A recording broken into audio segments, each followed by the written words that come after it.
going to hit go live on YouTube. Bear with me.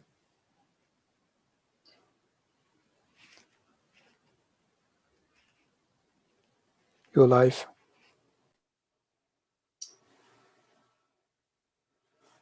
Hello, everybody. Simon Dixon here. Hope you can hear me loud and clear. Today, we're going to be discussing and exposing the world's largest regulated Ponzi scheme. If you're a regular viewer on Simon Dixon YouTube channel, or you've been to any of my talks in the past, you'll know that I've used that term quite frequently.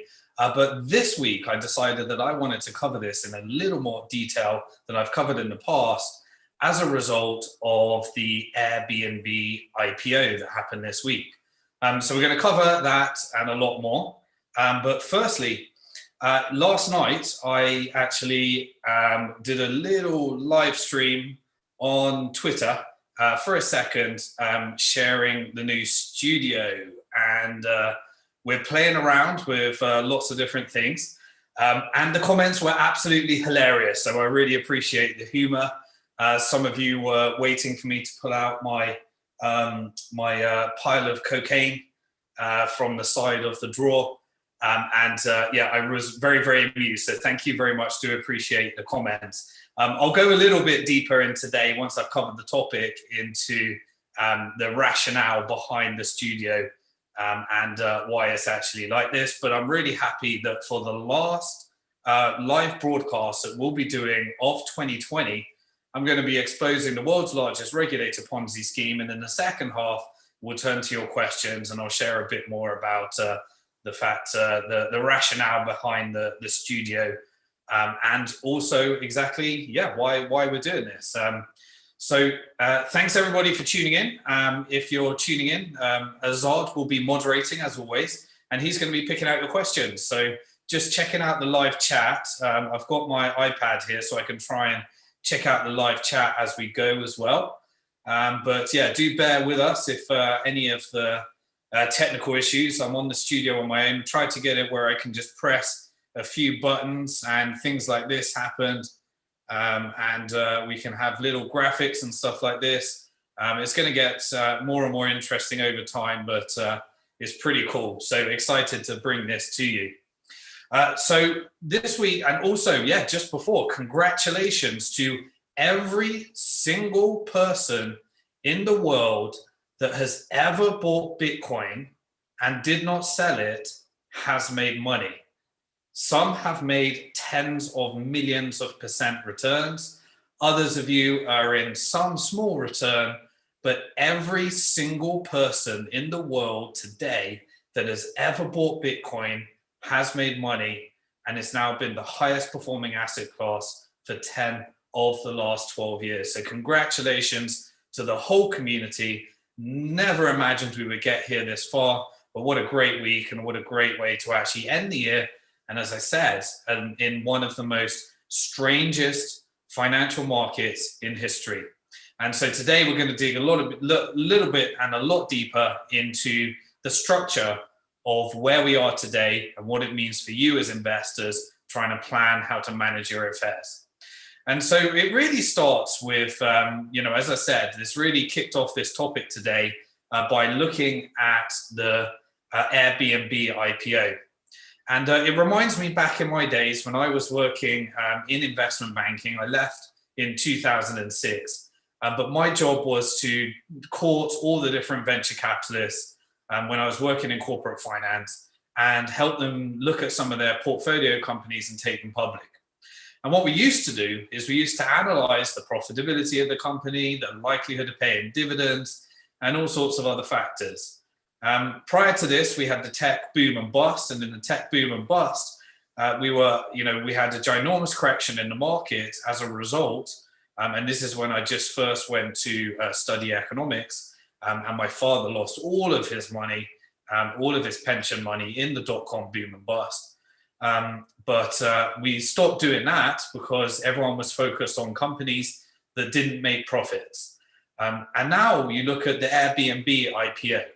The Airbnb has been around for many, many years, never made a profit. In fact, it probably doesn't even know how to make a profit And during the current market, it's particularly challenging. I'm sure after the lockdown, it will turn that model around. But a company that never makes profit is really now the types of companies that go to IPO. Now, why is that? Well, to understand that and the nature of the world's largest regulated Ponzi scheme, it all begins with the real business. And the real business is, somebody going along and trying to create some kind of value and something that people want, or some kind of technology that's going to get adoption. The businesses that make money and make profits, they tend not to go through the IPO, venture capital, or financial market option anymore. It's only really the companies that are doing technology plays that can secure the venture capital at this stage. The reason for that is because all of the financial markets are 100% backed by the world's largest regulated Ponzi scheme that is propped up through legislation and regulations in order to allow the system to rehypothecate and go a little bit further. And so what is the venture capital industry now? Well, if you watched, I released a video that you can all check out. It was from many, many years ago, and I repurposed it to help people understand the banking system. And it was called Banking System Explained. You can check that one out on my video. And I talked about how the different areas of the financial system interact with each other, so that when we're discussing the financial system in all of these broadcasts, you understand and can get to grips with all these different financial products and massive complexity that's been built into the financial system now. For those of you that watched the 4-part video series of on retirementplanb.com that is still available at the moment, you'll hear me talk about complexity theory and how the financial markets have got so complex that it's built in a risk factor in its own that's built into the system. And so really, the reason that venture capitalists are funding in this way is because the game is no longer about profit. So, when you think of the stock market now, traditionally, you would have had models where you were modeling your price to earnings ratio. And if you're a very traditional investor, then you would know things like value investing, where you would take the profitability, the debt levels, and you come up with a model of how to value a company. But no such models really exist in the tech play at this stage, because the game is really about pushing the hot potato onto the next buyer. And so really, that's exactly what we're seeing in the venture capital market now. The venture capital market is really where all the big bucks are made, and then it goes along the chain until eventually it gets to your pension. And then that's where we look at the different trends right now. And so the venture capitalists are looking at getting a company before it can have the mega valuations. It's why I invested when I came up with the theses of that the financial system is going to actually be transformed or redeveloped through financial technology. The money is made at the early stage. The challenge with the early stage is that you don't have liquidity. So you have to hold these things, these equity investments, for a long term to try and get it through the IPO stage, where it lists on the financial market and everybody can actually trade it in and out. But what's been a big trend is that the venture capitalists have been delaying for as long as possible going onto the stock market, because once it hits the stock market, you're looking at the buyers of last resort, really. Much like the central bank is the lender of last resort that props up the system, the stock markets have become the buyers of last resort, propped up by the central bank that is the buyers of last resort. So let's work through the flow now. You have the business, and the business goes out and gets the venture capital funding.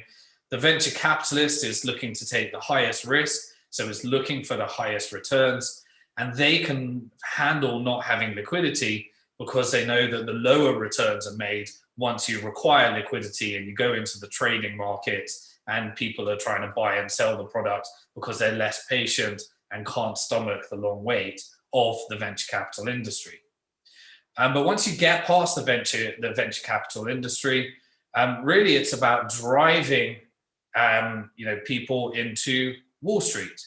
And so Wall Street, or the other financial markets, are where it used to be that you could try and get in the pre-IPO stage.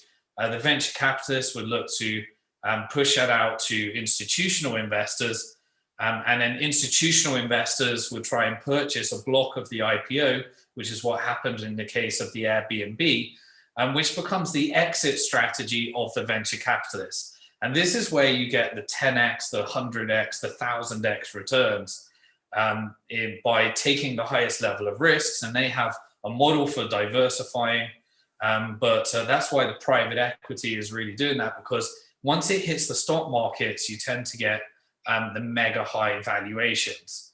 But the venture capitalists have is reached the stage right now where the venture capitalists are really using the stock markets for the exit scamming.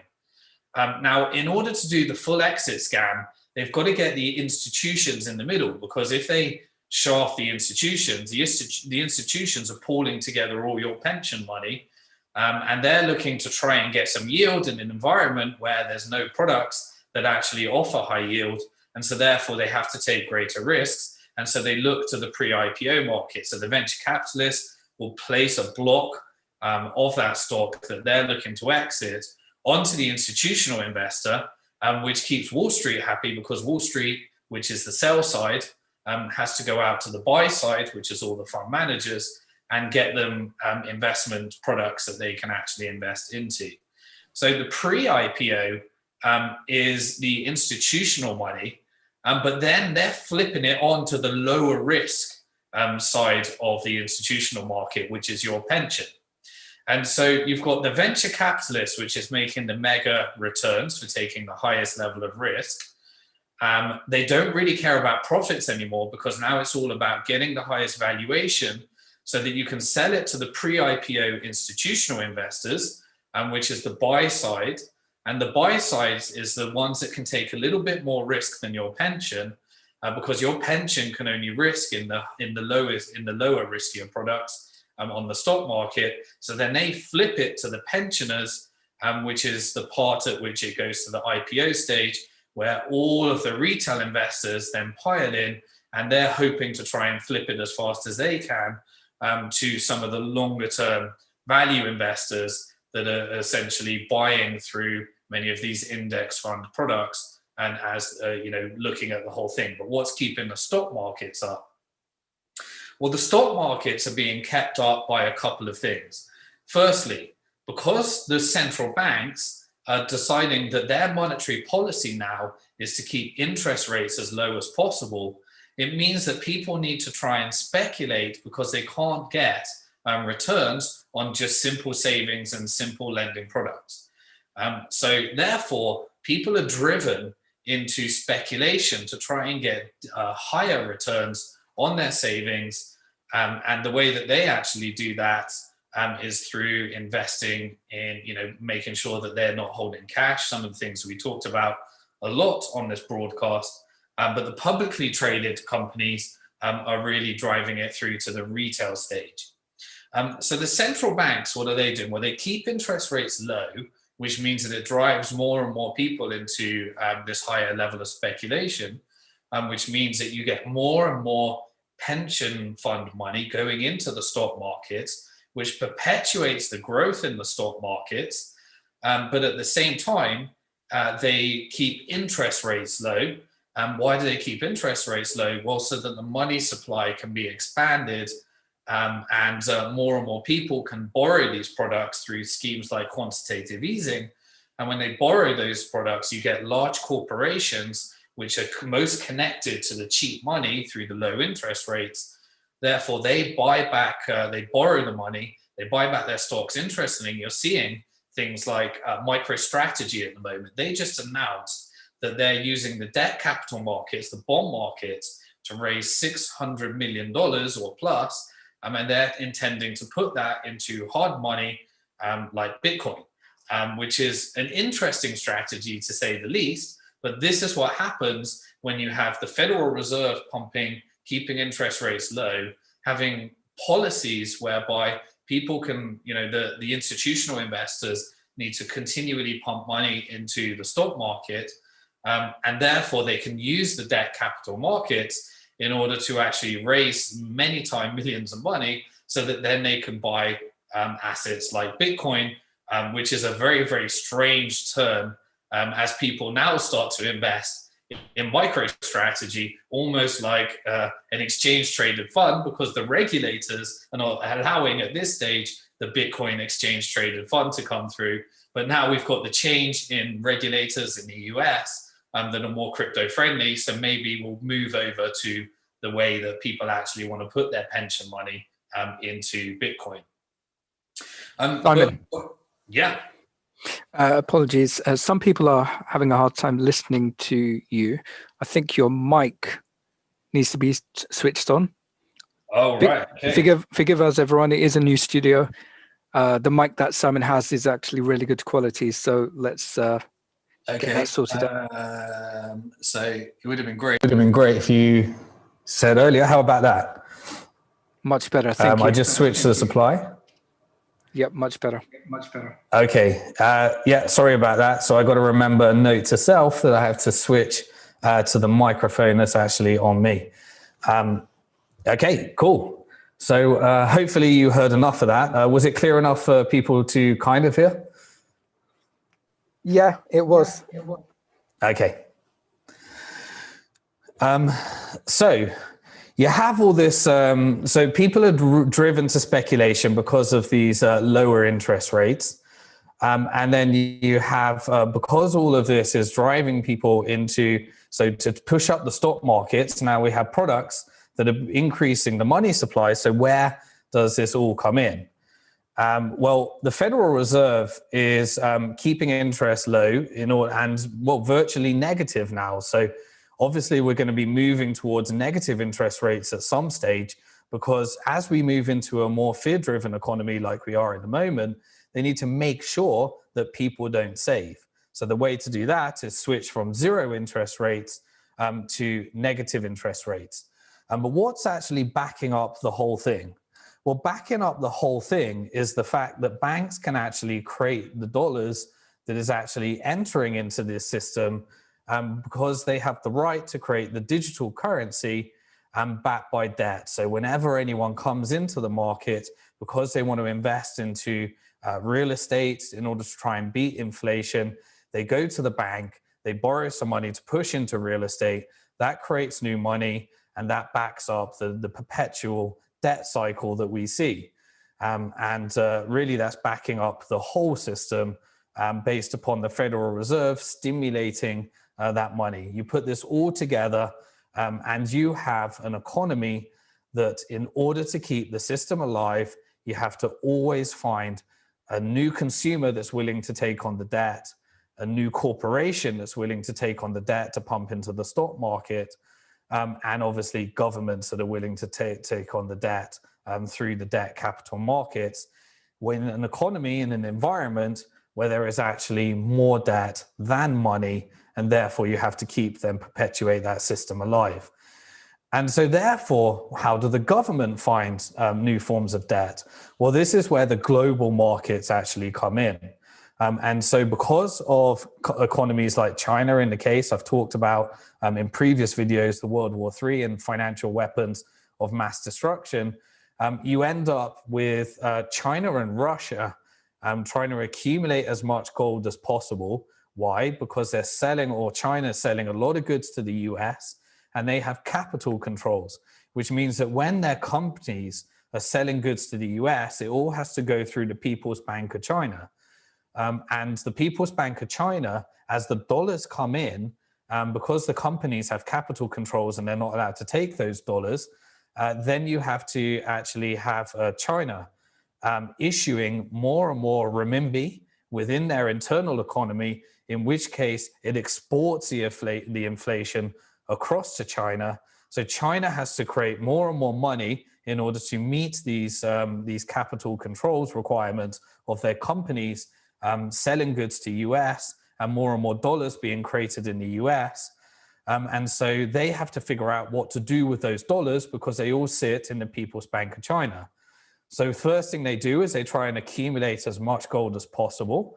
And so that's where you have these paper manipulations of the gold price in order to accumulate as much gold as possible, knowing that we end up eventually in this monetary renegotiation that we're experiencing, that I believe we're going to be having over the next few years. And China then also has to lend some of those dollars back to the US. And so we have a situation where they have approximately 1.5 trillion invested in US long-term treasury debt, T-bills, or longer-term debt for the next 10 years or so. Then when you enter into the currency wars that we're talking about, that perpetuates a system whereby if US wants to exercise some influence over China, then they could decide to just simply delete those financial products and delete those bonds and those loans. And then you enter into the currency war situation that I've covered, into the World War III being fought with financial weapons of mass destruction as opposed to any kind of bombs. And so in this scenario, enter what comes next, which is why I talked about the IMF, and I put some special emphasis on the fact that they're now calling for Bretton Woods 2. You enter these large global organizations that then become the lender of the lender of the lender of last resort, and central bank digital currencies being the mechanism by which all of this money gets injected in order to take this debt-backed Ponzi scheme and convert it into a non-debt-based scheme, as it were. Now, the interesting thing, and I talked about this in the book, Bank to the Future, and if you want to get a free copy of Bank to the Future, Protect Your Future Before Governments Go Bust, it's going to be given to everybody that has watched the 4-part video series that will be closing up tomorrow on retirementplanb.com. You end up with a deleveraging event to get out of the Ponzi scheme by issuing these central bank digital currencies, but not backed by debt. And the way that you're going to do that is what I talked about in Bank to the Future, the Protect Your Future Before Governments Go Bust. You have the central bank and the government merging their balance sheets in what is now being popularized, and the term that's now being called modern monetary theory. It wasn't called modern monetary theory when I wrote the book, but I talked about the inevitable destination of fiat currencies and where they go as a result of the world's largest regulated Ponzi scheme that we call fiat money. And so really this is what how the different system works together, right, starting from the mom and pop business on the street. And the interesting turn of events was the health pandemic that led to all of these small businesses being put down into lockdown, and everyone using these mega big tech companies because they've benefited essentially from that. Now, most people would use this, or the right or the left-wing people would use this as a reason to say, see, I told you, capitalism failed. But this is not capitalism. This is crony capitalism backed by the world's largest regulated Ponzi scheme and massive monetary interventions as a result of social policies as well. So there's no chance that you can call this a capitalist experiment, because this is not capitalism. This is what happens when you combine some of the free markets with intervention in order to try and stimulate those, rather than allowing the natural force of prices to actually correct itself when things go wrong. It also leads to that ginormous wealth inequality, because the Federal Reserve and the central banks are injecting these products in order to prevent asset prices going down. And when you prevent asset prices going down, those that have assets get richer and benefit from it. Those that don't have assets have no choice but to go into debt. And then you have the scenarios that we have today, where you have so much despondency, so much wealth inequality, that those that are stuck in the debt cycle are actually really pissed at those that are in the asset cycle because they couldn't get into the asset cycle, because the fiat monetary system creates this ginormous wealth inequality, which leads us to real tension-like scenarios. And then people being in a scenario like we are, where we have a pandemic, we have a health crisis, and people, the vast majority of people are living month to month with no savings, all because the stimulus that was pumped in at the central banking level in order to interfere with the markets and cause such problems.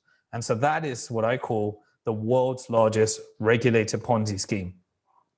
It's the reason why I came up with this thesis many years ago, that investing in private equity, and particular private equity in the financial technology sector, diversified into two industries. Those that are actually creating the technology that eventually, through fiat currency, will be built on top of the technology and the tech play of these central banks in the future, when they merge their balance sheets with the governments, and you have this Orwellian style system that we are moving towards, issued by central bank digital currencies, which has a great use case for short-term expenditure of money, but it costs you your privacy, your freedom, your liberties. And so as a force against that, you have the financial system, Bitcoin, that's now reached all-time highs, because people are starting to realize that the ability to own your own money, spend your own money, and have a monetary policy that has not at the whims of central bankers drives more and more of the utility for people to actually want to get into Bitcoin.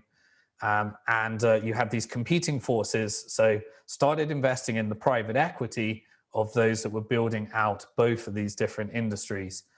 It's why I also looked at sound money and tried to invest in as many companies that could actually stimulate and help the growth of Bitcoin as the hardest form of digital money that the world has ever seen.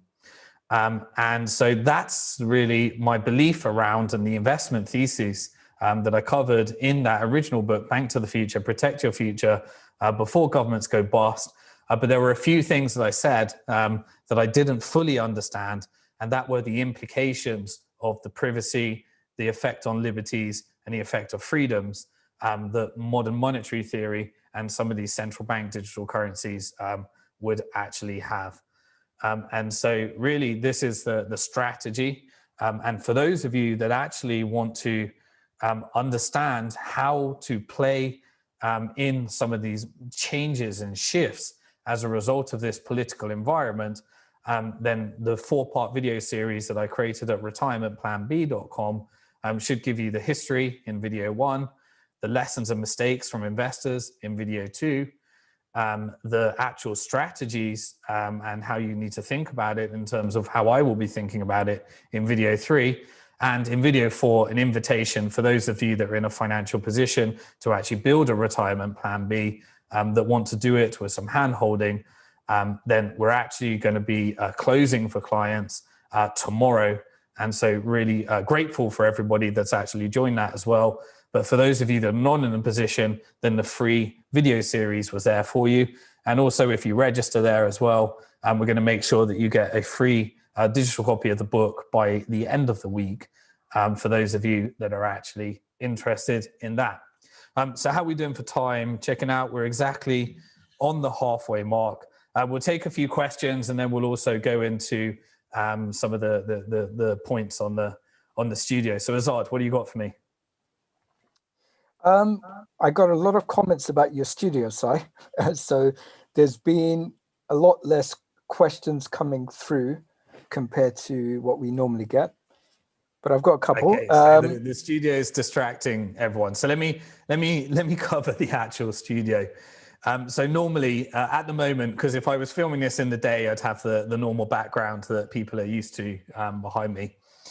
But the studio is based upon a couple of things. And the first thing is, if I'm going to have a home studio, I'm a big fan of art. And if I'm going to have a home studio, then I want it to look like the rest of my house. And I don't want something that kind of stands out and that doesn't look right within the context. So it's a home studio, doing this from home. And the second thing is that I talk about the importance of other stores of values. And as you start to generate wealth, rather than actually becoming a consumer, If I'm going to be buying furniture, then I like them to be art pieces. I like them to be investments, and also the importance of gold as a store of value as we move into monetary renegotiations. So there's a bit of a method behind my madness, and if I can combine that with actually having a studio, but I think some people were just not used to this, because I've in the past, when I started, if you look at the history of the YouTube channel, I said the quality would get better and better over time, still messing up the sound as we saw in the original version of this.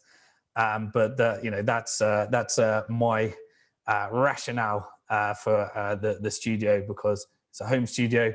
Don't want it to stand out like a sore thumb in the context of the house.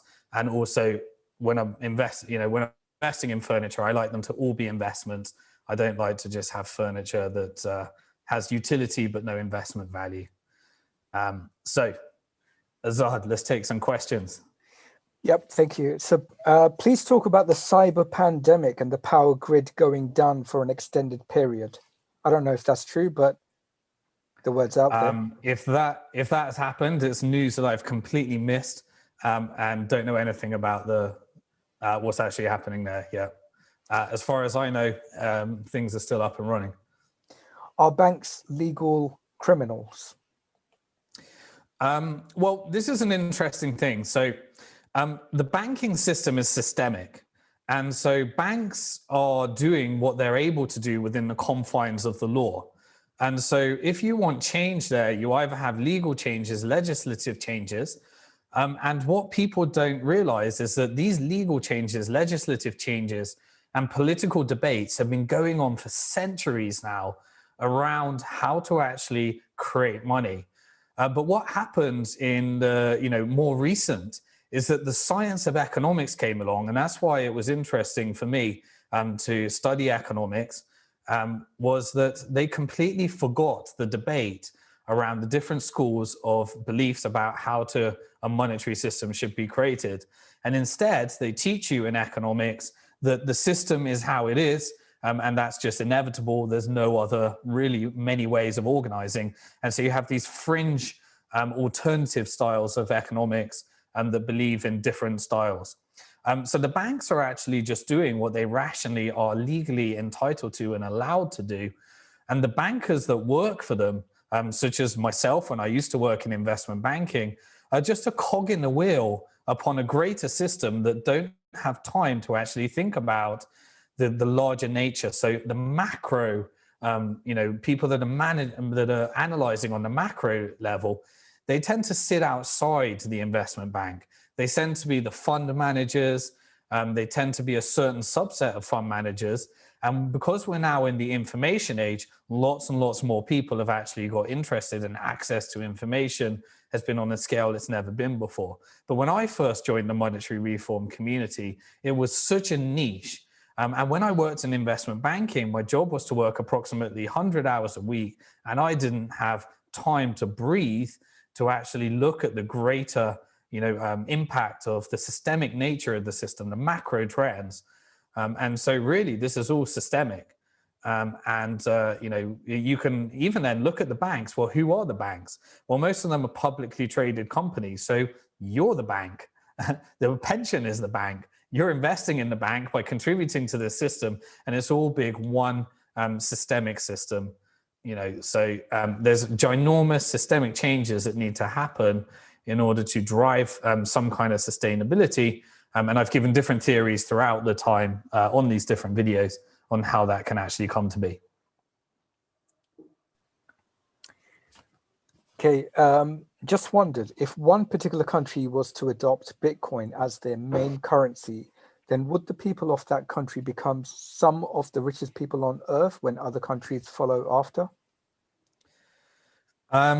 So there's a different point there. So adopt it as their currency would mean legally requiring it to be payable for tax and actually a medium of exchange and an actual legal tender within their country.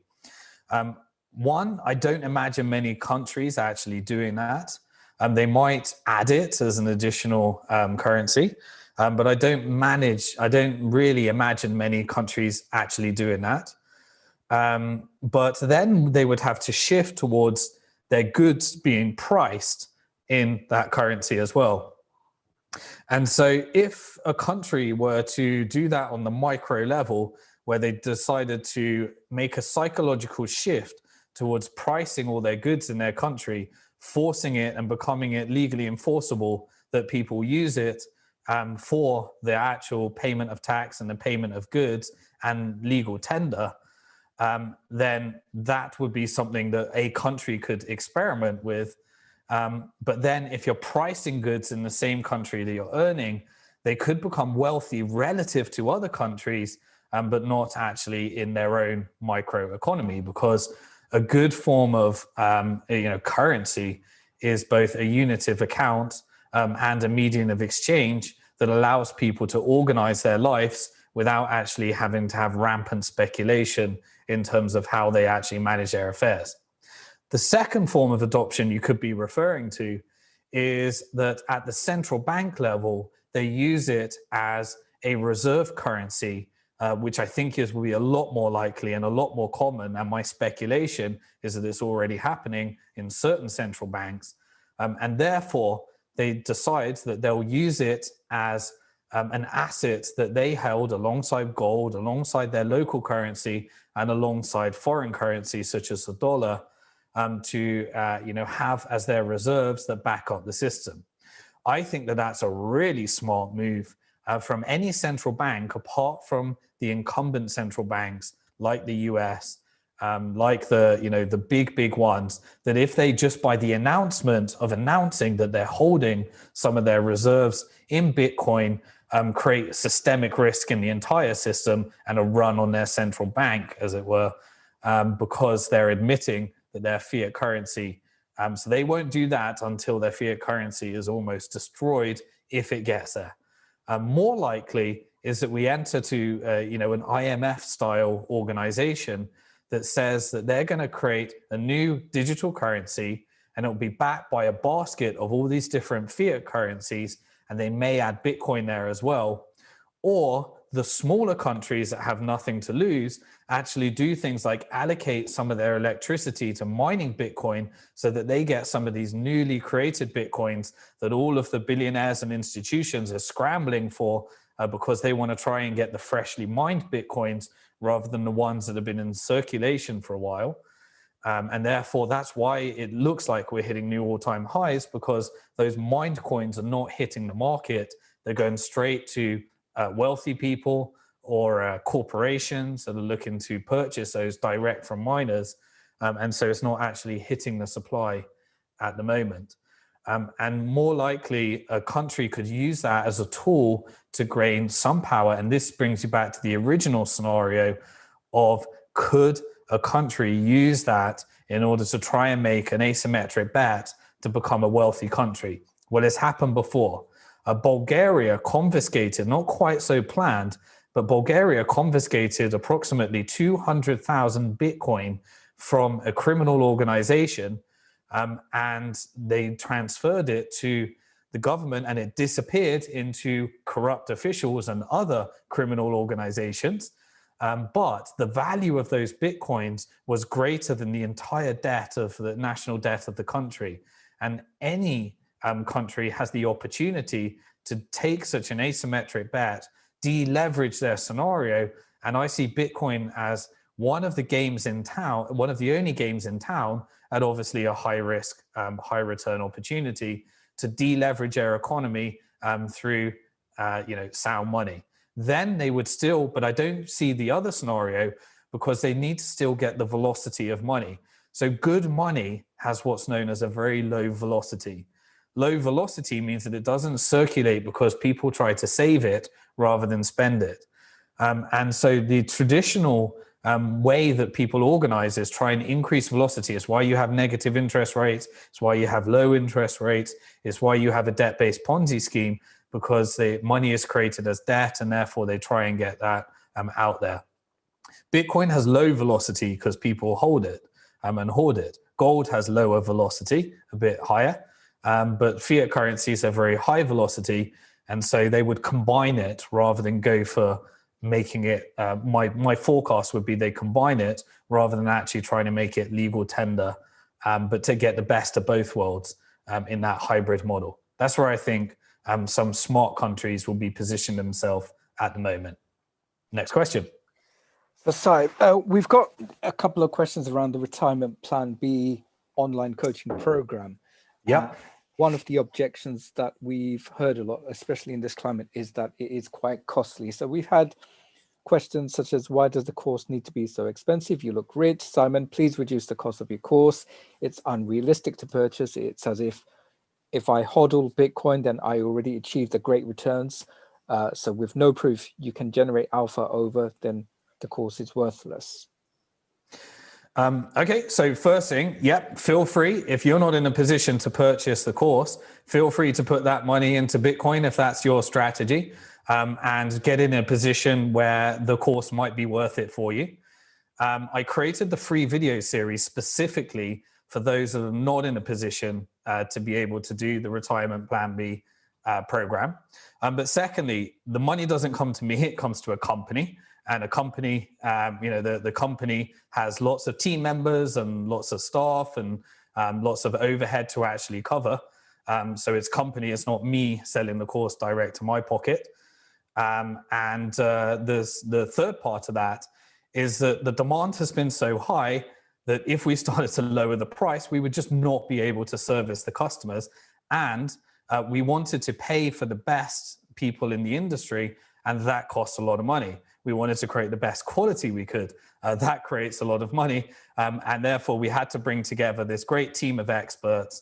And it turned out that the number of people that we wanted on the program so that we could still deliver a quality service would have to be somewhat limited. And we still need to cover all of the costs and everything that goes behind it. So we made it the lowest price we possibly could at this stage. But also those that are not in a position, you're exactly that. If you want to actually go out there and buy some Bitcoin, and if that works well for you, then you're in a position later to do that. Initially, we're just doing this one group of clients. And our goal is primarily to just focus on all the clients that are registered on the Retirement Plan B and make sure that we can help them deliver the results and give the high level of service that we actually want to be able to deliver. Now, maybe later down the line, I'm not sure. We haven't made any plans beyond just delivering the best service that we can deliver, and getting the best content, the best structures, and the best people involved. And that's what we've delivered upon. And so that was actually the price that we needed to do in order to pay for that, deliver upon that. Fully appreciate if your financial position is that you're not in a position to be able to purchase that. Then we have all these resources. We will continue to create content, do the AMA. We'll give you a free copy of the book. We'll also give you that 4-part video series. In terms of making wealth, making the Retirement Plan B pointless, that's where there's two different things: build and protect. So once you build, you need to protect. That's where the structuring comes in. That's where putting together structures that work that are tax efficient, inheritable, and avoiding many of the pitfalls and problems, and also security and all those other types of things. So one part of it is build, second part of it is protect. And so if you do go follow that strategy, then it might be, I think it would be very good for people that want to do the protect part as well as the build part. So those are the two parts. I hope that makes it clear. Thanks for that. I'd like to add that there are a lot of people out there who do actually hold quite a bit of crypto wealth, but finding Retirement Plan B to be the best or appropriate thing for them to help them with their strategy. So in terms of the questions, thank you, Simon. Will these large institutional investments drive up the price of Bitcoin, such as the space becomes owned by the wealthy, like the current system? Such that the space becomes owned by the wealthy, like the current system. This is where just a simple misunderstanding that a lot of people have when they're new to the industry. Because the price of one Bitcoin is high, relative to the amount that they may want to invest. They think they have to accumulate one Bitcoin. And therefore, they look at a price of, where are we today, approximately $20,700, and think, I can't afford a Bitcoin. And so therefore, they don't buy any Bitcoin. The reality is that Bitcoin is not like a traditional currency that has 2 decimal places. So if you think in euros, if you think in pounds, if you think in yen, if you think in dollars, then you're thinking, oh, that costs $20.20, for example. Bitcoin has 8 decimal places. And because it's got 8 decimal places, it means that you could buy $100 worth of Bitcoin. And that might be 0.0123, well, it'll be less. It's still in my head. I haven't got, think of the exact numbers, because I still can't think in terms of 8 decimal places, despite being involved in the industry for so long. And so this is where you have lower denominations. They're called Satoshis. And Satoshis is where you have 0.00000 something, to the 8th decimal place. And so when you think in terms of that, it really doesn't matter what the price of Bitcoin is in terms of your ability to, how many, if you want to buy $100 of Bitcoin, then you buy $100 of Bitcoin, however many Bitcoin that actually is. But the price, the price of people thinking that they need to have one Bitcoin means that it does a couple of things. Firstly, it makes them think, well, this is only something for the wealthy. And the wealthy can accumulate much more Bitcoin, but so can anyone else. You can now go onto an exchange, or you can go through a service. We'll be releasing it at Bank to the Future.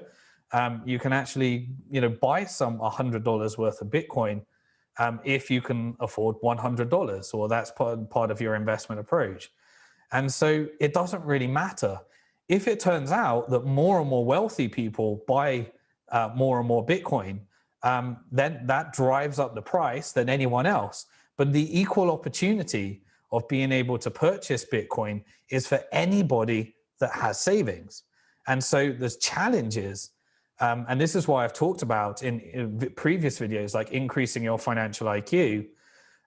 You have to think about how you're going to pay yourself first if you're in the debt cycle. And I was in that debt cycle. I've talked about this in the first part of the 4-part video series, how I went deep into debt, but the only way I could get out of it was by listing my assets and liabilities, deciding how much money I'm going to allocate to paying the debt and how much I'm going to allocate towards investing no matter what. And then you increase your financial education, because you don't just sit here learning, you get in the game. And when you get in the game, I've often talked about, I've seen so many people not get into Bitcoin because they wanted to figure out everything about it before they actually bought some. But the best way to learn is actually take a small amount, buy some, try and send it, try and learn how to store your private key, try and figure out what the difference is between storing it with a custodian and non-custodian. The best way to learn that is, obviously you can do education, and we'll give you the education, but it's actually learning by doing, because that's when you really start to, it really starts to tick in your brain about how this stuff can actually work. So it doesn't really matter. But the only way that will actually happen is if people don't decide to implement, spend less than you earn, invest the difference, pay yourself first, increase your financial IQ, and get started and get in the game.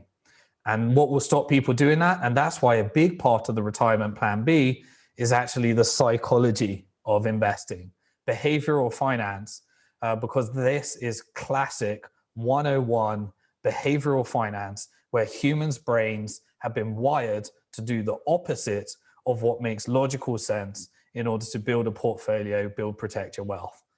And this is why it's a big part of it is it's not just mechanics.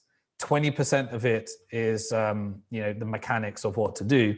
80% of it is understanding why you haven't actually implemented it. I gave a little taster of that in the Increase Your Financial IQ video on this live stream for that. So you don't have to be wealthy to get into Bitcoin. The second thing it does is it drives people into the altcoin markets. And in video 3 of the Retirement Plan B, the free video series, I talked about, thinking more like learning from traditional finance in terms of money management. That's how I'll be thinking, or how I think about it. Because most people, they think, oh, Bitcoin's too expensive. I've missed the boat. I need to find something cheaper. And then they're like, what about this? What about that? What about this coin? What about that coin? What about this? Oh, you should have got this. And then they try and recreate it. And then they end up in a speculative frenzy where they're not traders trying to be traders.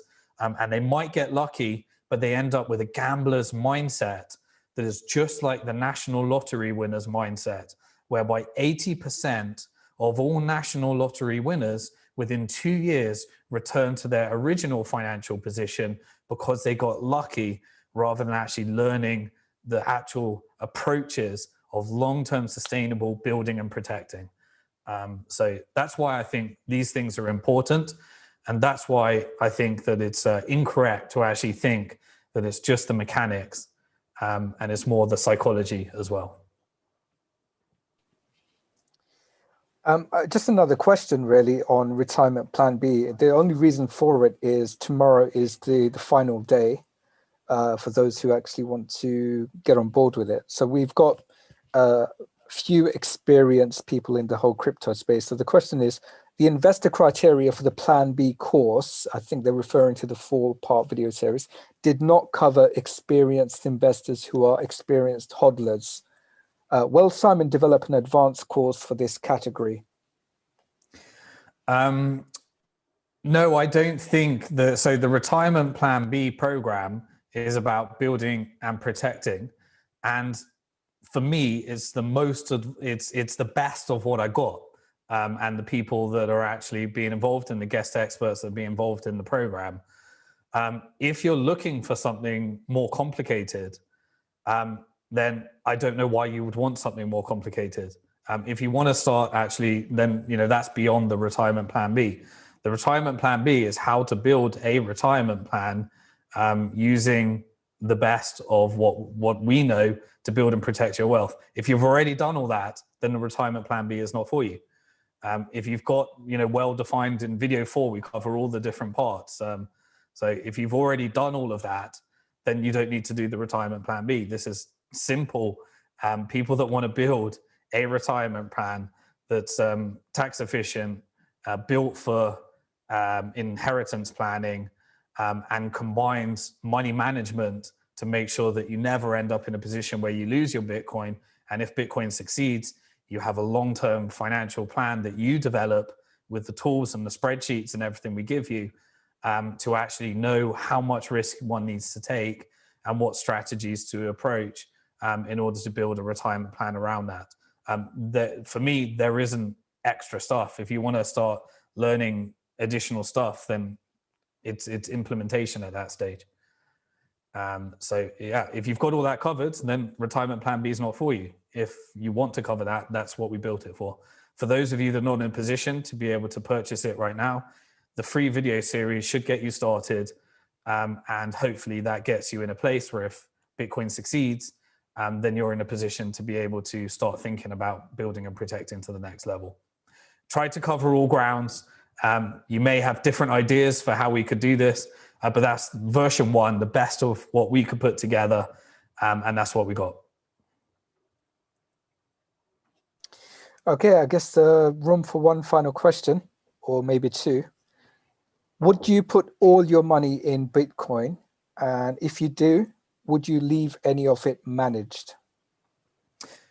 No, I'd do what I talked about in video 3, which is you've got to, and in video 1, I talked about the 3 different outcomes, and one of those involves Bitcoin. But there's other outcomes that you need to hedge, but that is a function of the stage of life you're at. If you are in the phase of your life where you just want to excessively, maximize returns, that might be an approach that you want to take, in which case make sure you get the structures right to protect it. Because one of the things when I talked about all the investors and the lessons and mistakes, one of the biggest lessons and mistakes is people losing their Bitcoin for various reasons. And so, that's so would I go all into Bitcoin? Well, that might be right for you, but I think that there's smarter ways of you getting from where you are to where you want to be, and really plan it out. Depends on your time frame, depends on how close you are to retirement. And so that's why I just can't give these simple blanket investment, financial, tax, legal advice, because we just want to give you the tools so that you know exactly how to answer those questions for yourself. In video 3, I talked about the approach of whether I would take some in custody or whether I would hold my own keys, and the different approaches I'd use and how I think about that when I'll be investing the $1 million of my personal savings for the retirement plan B. And I won't be putting 100% into Bitcoin. What's your thoughts on influential figures, people like Edward Snowden, who 6 hours ago just tweeted, which got over 14,000 retweets, and he said one word, Bitcoin. What is it? What's the message, the underlying message that they're trying to deliver to the rest of us? So Edward Snowden, many people in our community consider a hero. Other people, because that believe in governments and national security and all that stuff, would consider a traitor. But Edward Snowden exposed, the world to some of the really malicious things that I fully didn't understand until Edward Snowden exposed them. And so the Snowden revelations were, in my perspective, a huge service to society. Privacy wasn't a subject that I fully understood until many of those revelations. Edward Snowden stands for privacy. He stands for encryption. And the reason that he's interested in Bitcoin is because it's philosophically aligned with the things that he thinks are most important in the world. And so Bitcoin, really has different philosophies that drives people into Bitcoin. And one of the things I released today this week, was an interview we did for Bitcoin Hard Talk episode 5 on all the reasons not to buy Bitcoin, and all the objections that people have. And I wanted to get Andreas Antonopoulos on the show because he's part of one of the guest experts on the security side for the retirement plan B, but also because I wanted a technical, somebody that's technically gifted and at the same time can explain things in a bit easier to understand ways. And we went through many of the objections to Bitcoin, and the conclusion that we came up with, I don't want to do a spoiler alert. If you haven't watched it, do go check it out. It's the last video on Simon Dixon's YouTube channel, my YouTube channel.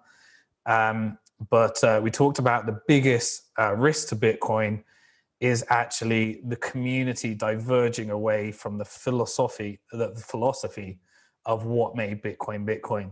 And I think Edward Snowden, when he's tweeting Bitcoin, is as an expression of what philosophically is important to him about Bitcoin, and just keeping it simple with one word.